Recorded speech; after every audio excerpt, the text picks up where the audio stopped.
Hi and hello, I'm Vishalan Leengan and I'm currently studying at SMK Chaah in 5.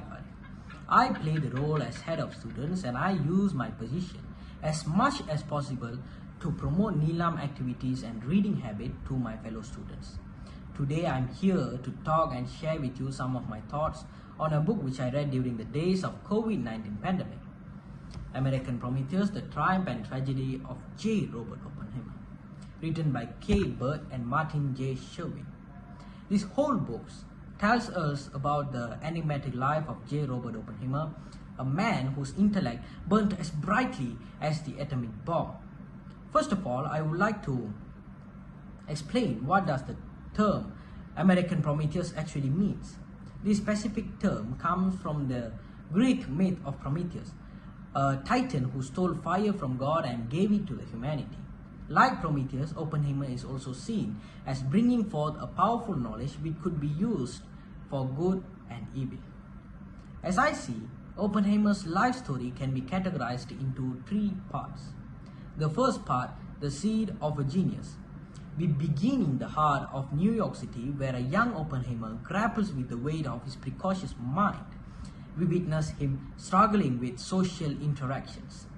And then the narrative follows Oppenheimer's academic pilgrimage from the progressive environment of ethical culture school, where independent thought was nurtured, to the hallowed halls of Harvard and Cambridge.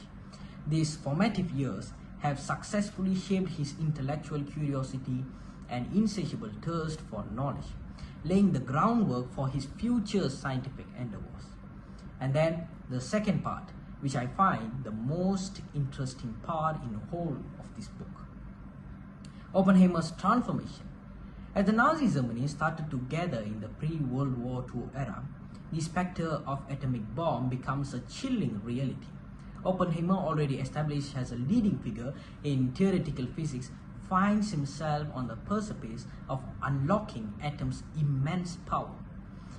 We witness him transforming from a brilliant scientist into a great wartime leader. The book meticulously details the birth of Manhattan Project, which was driven by the urgent need to develop a bomb before the Nazis.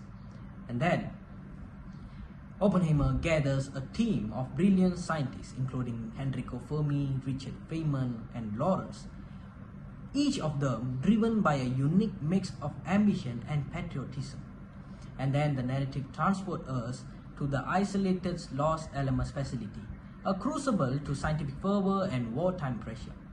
The book also delves into the immense psychological strain endured by the team and the moral ethical dilemmas gnawing at their conscience.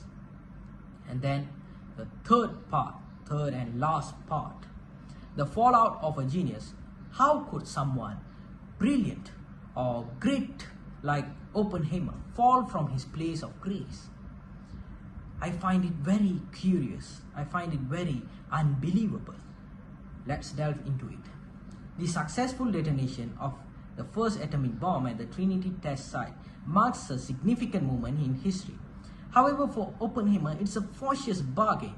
The book explores the agonizing internal conflict he grapples with, the elation of scientific achievement combined with the devastating potential of the weapon he helped create. The bombings of Hiroshima and Nagasaki further amplified his moral anguish.